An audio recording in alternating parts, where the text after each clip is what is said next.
La paroisse Samuel Bileo Joseph Chofak-Tchonvi Ekpe, dans la sous-région B de Semekpoji, est à sa 10e anniversaire ce 9 février 2020. Par ailleurs, c'était sur l'instruction du père fondateur de l'église du christianisme céleste, Bileo Joseph Oshofa, que cette paroisse a été créée en février 2010. Juste après leur première fête d'action de grâce dans la même année, cette paroisse célèbre aujourd'hui, 9 février 2020, sa 9e fête des moissons.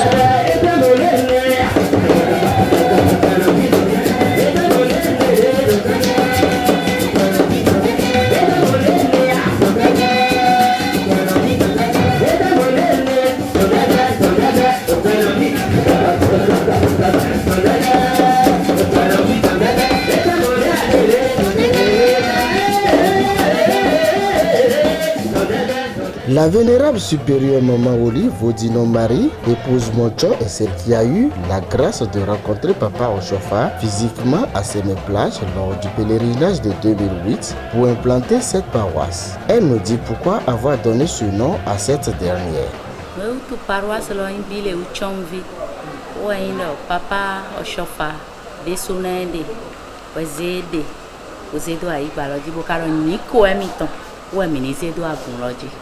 to 2008 mi mo to kuta eyin to face en face o chwe kana yin mo lo mi agonge boy don we do mi ni wa meko lo bo wa fobodo bo ye we lo mi ni kuta jenwe do mi jro na monde to flan mi kuta lo no de mi kuta nya ma so do ko bona te ke olorun fatigué bo mla yin bo ta mlon do kaka e ba isi sembo fo ta senti do me lo wa bo a toucher a foche e wa dalo gomi ide no to me fon bon chite lo e ba ile mi son ku epo kaka je church ho da ho de to agba me sin gudo bon ma cambio do ntel tu mi ka yiro mi be de gba kun son ta calendrier do ko ta lo e ton bo touch to alo adusi ton de hun gba kun son ta e ton lo e se touch lo o ta do nu kun ton me botado photo lo sinu kuma bon pombo mono a de kondoni de wa tabu tosh lo botado ta ton kakawa nu kuma bola kon bo mono a nu kuma lo otalo adulo do poe onye ko pinche lo ko mi awele mi koliji pero a wala nu ta chewa chite kaka mono a nde mi na moto photo lo dia yenyu mi dia ji ndo a mamu ekpon me de re photo lo bo dohia na mi lo e dohia do wo we ngbo et donc ti sans voler goin mi ko mi di mi ti fi mi na no mi ma monte me de toto mais fi de ti bo mi na do na ora nu kuta nu entemo e ma ka yiro chon vi sin ko e da fi de ti bo mi gbo bo isi ayin do ko to gbe me le pon parce que jere de mi na blo jere lo mo wa chobo nlo do yin do mo ama di mi to filo e mi na di lo mo le mi na bla mi soyi ando na mi na ba igbon bona yon filo bona yi o era mo ye na jira igba de do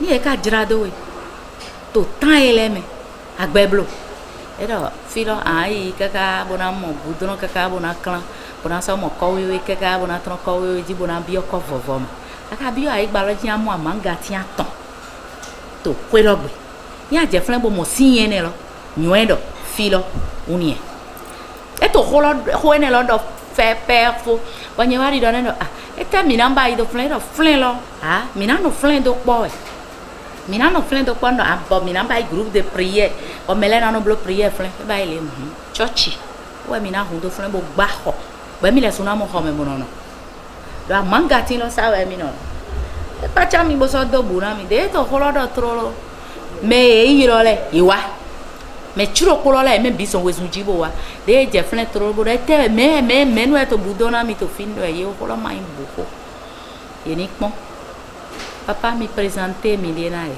bo so hun gba kun awego o ta to shi son ta eton kakawa nu kuma o so taro photo lo jibo e me bido ye bo ido oro ha jo mi on teri e do eni ido me bi ni ido me po mi je kolido ko e ba ido mi ba me set bo e ko de na mi shiso de de ka ko na mi to asan lo ji do ahwan de mana du to mi ji ni le we na du to ahwan ji ye na fon ye na do tu kla na mi ye na clear do agun lo ton ko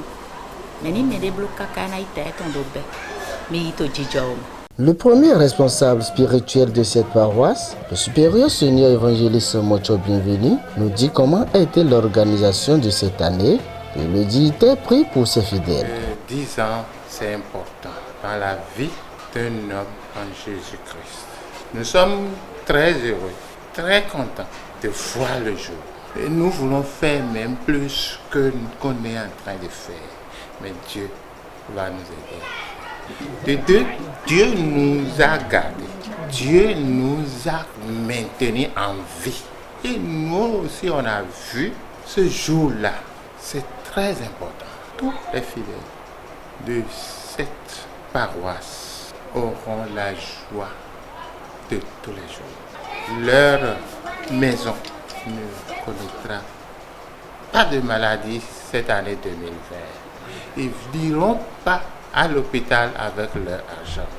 Dieu va donner la santé, la bonne santé à nous tous.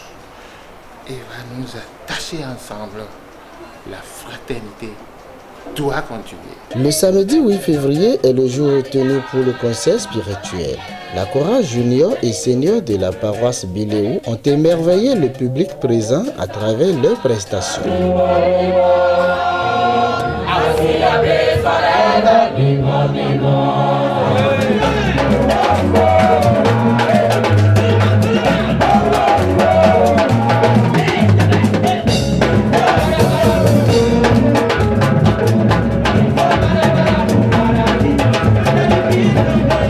Le président du comité d'organisation de cette fête, le vénérable suprême évangéliste Jansen Kokoye, nous dit ses sentiments et émet son souhait pour les années à venir. C'est un sentiment de joie. Ce qui nous anime, ce que nous avons constaté, c'est la ferveur, la mobilisation des frères et sœurs pour rendre grâce à l'Éternel Dieu Tout-Puissant pour tout ce qu'il a fait. Pour chacun d'eux, pour chacun de nous et pour particulièrement la paroisse, les devanciers. Je crois que nous en sommes tous reconnaissants et c'est pourquoi nous sommes en train de manifester cette reconnaissance vis-à-vis de l'autre. Que son nom soit glorifié, magnifié de génération en génération et que la fête soit belle. Oui, mais c'est une paroisse, une petite paroisse et quand vous allez repasser d'ici quelques années, vous allez constater la grandeur de l'œuvre de l'Éternel. Ça va devenir une très grande paroisse puisque la volonté y est, la mobilisation y est. Tout en nous disant sa joie, Maman Mocho prie pour cette fête, sans ignorer les fidèles de sa paroisse et ses invités.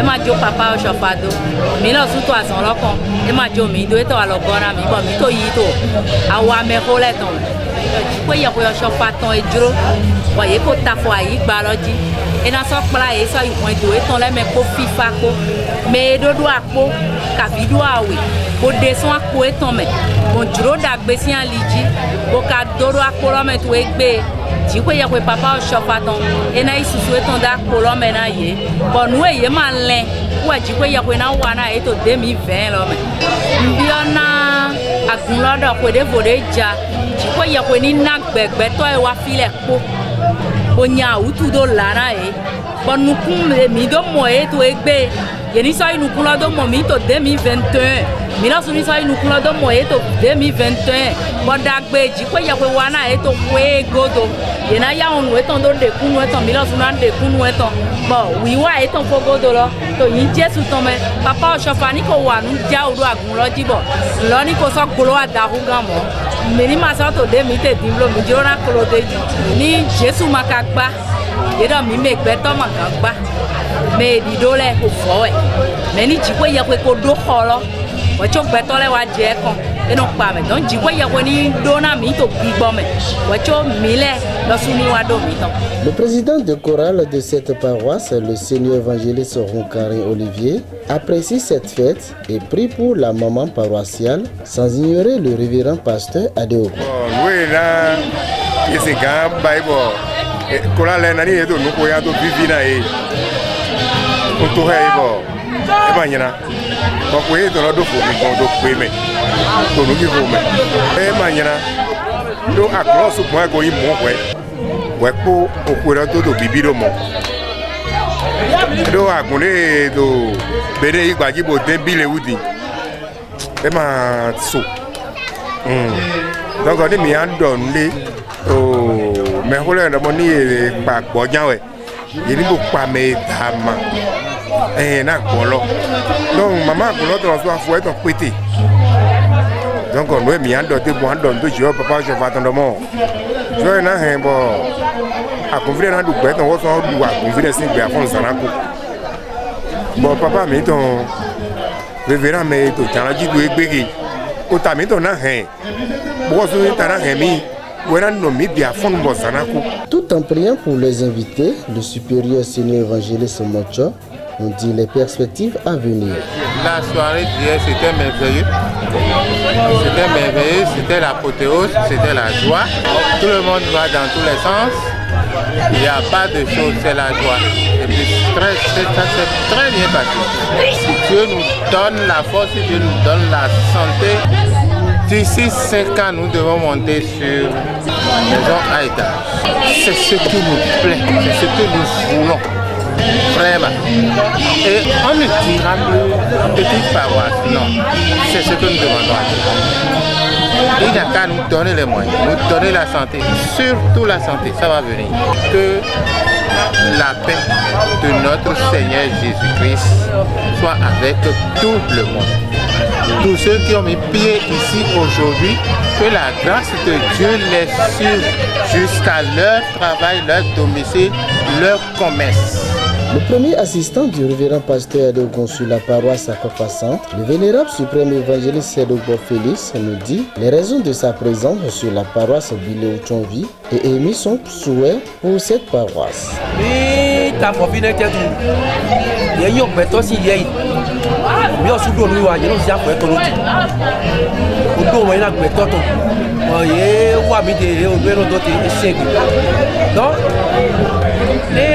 Novi abai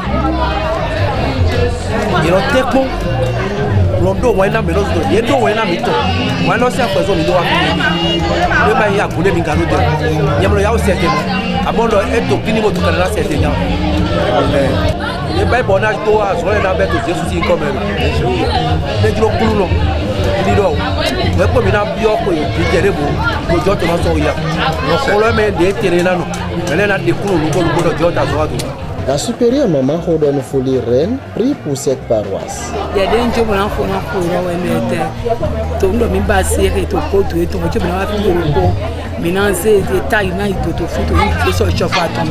le prédicateur du jour, le vénérable suprême évangéliste Agba Oselu, nous donne la leçon à retenir de son message. Il y a un peu de temps nous avons des sommets. Et nous avons dit que nous avons des sommets dans le monde. Dieu est Dieu dans le monde. Au viré mita do akpadre mitome ninyo ovi pipe bo lita ibo o se o se mitom bo o so ena si ganyo ovi kwa bo azon dagbe wato mana je pleto ina do ko o golo ma fu gamo na jojo levo jo na peto we na ta peto e wa peto jeseme ojo gbe ko medomo e bi na bigi peto se si ba we le mo dodo do ko e wa dodo mo vivi enyina ko okulo rote. Le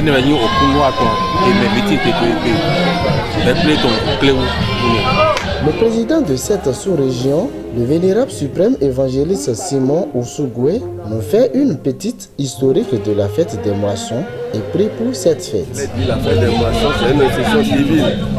Dieu avait dit ça à Moïse, d'amener leur moisson.